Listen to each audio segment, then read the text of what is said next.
Okay, so I'm going to be talking about Nintendo, the video game company, and why they're such a huge success in today's world. Every company has to start somewhere, and back then, the very first console they released was July 15th, 1983, and it was known as the Famicom, or the Family Computers. It was in Japan. The console kind of looked like a hover car. It was red and gold.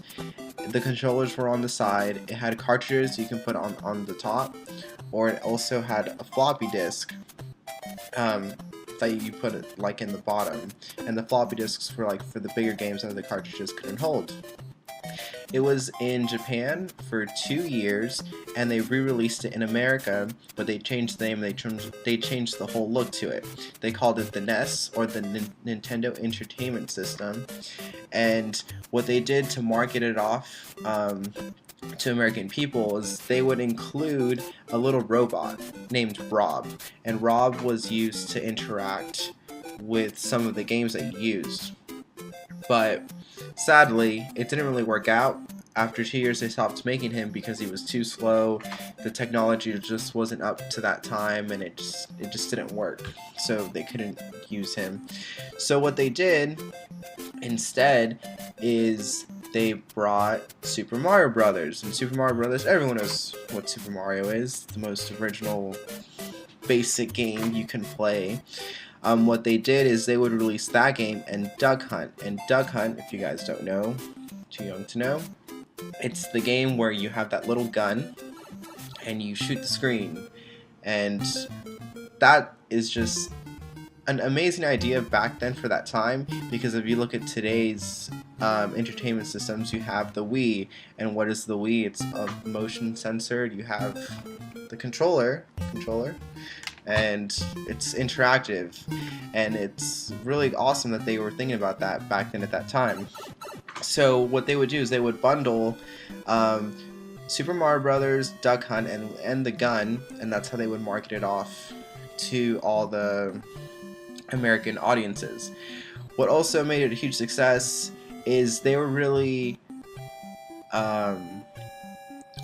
truthful about their games. For example, in Super Mario, he's all pixelated and everything.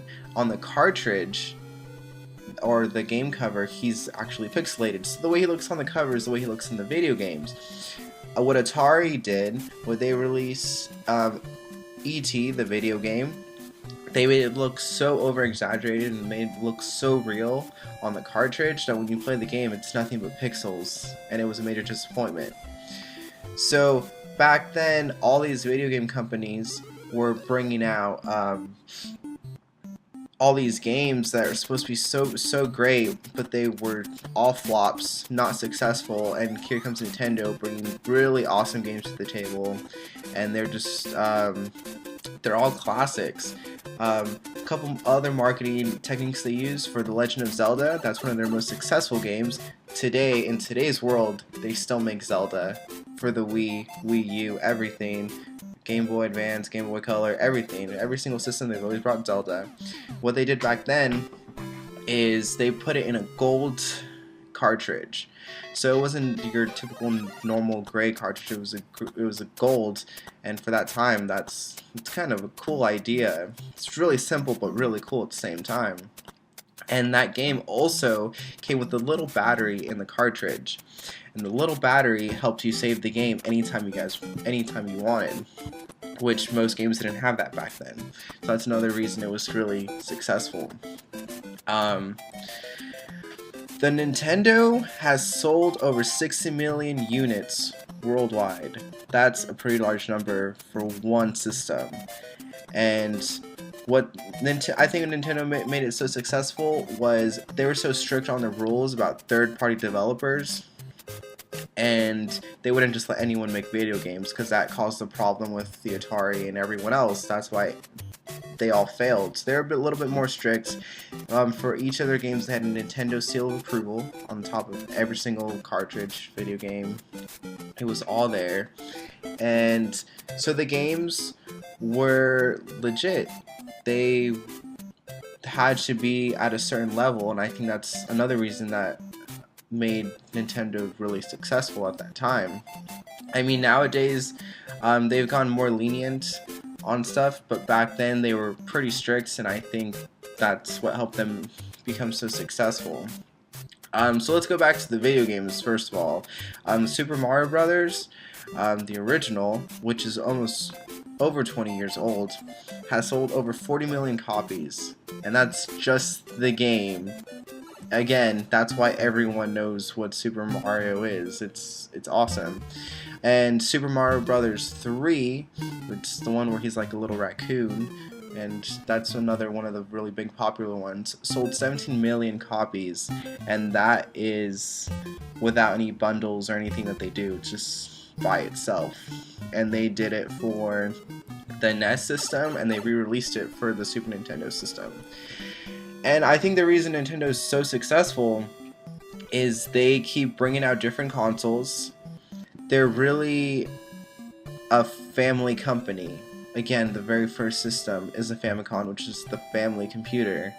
And to this day, they keep bringing out newer and newer things. Like the Game Boys is for like the younger audience. They can take their games anywhere. The Wii and the Wii U is all interactive. You have the Wii Bowling, you have baseball, tennis, everything. It's all there.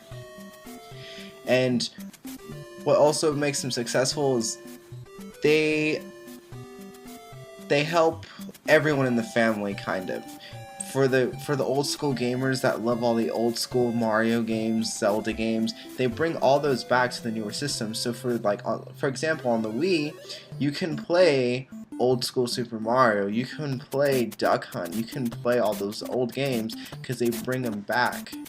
So if you're a parent, you have like those games you want, you can get them, then your little kids play them, and it's just like an endless cycle of the same games being played, but they're good games and they're entertaining, and that's the whole point of Nintendo, is they're entertaining. And they just keep going, they keep making stuff for families, which is awesome. So that is why Nintendo is one of the most successful video game companies in the world today.